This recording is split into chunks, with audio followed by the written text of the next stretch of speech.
Lideri krau të Aleancës për Shqiptarët Zjadin Sela, pas njoftimeve se mund të bëhet pjesë e qeverisë, para bashkimit të koalicionit Vlen i ka vendosur kusht Izet Megjitit.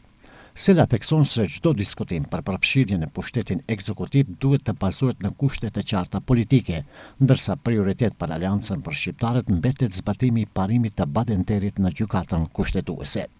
Sipas tij, ky parim është i domosdoshëm për të garantuar barazinë dhe përfaqësimin e drejtë, veçanërisht për komunitetet jo shumicë në vend.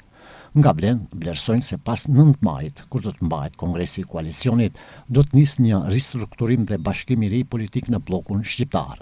Sipas tyre, një pjesë e rëndësishme e antarësisë dhe strukturave të BDI-s, sidomos nga niveli i 2 dhe i 3, pritet të kalojnë në Vlen.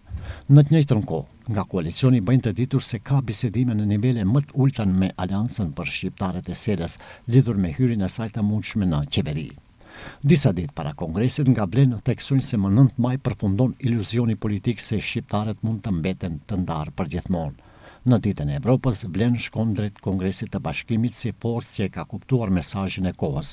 Shqiptarët kanë nevojë për një zë të fortë, të bashkuar dhe të palëkundur, thuhet në komunikat.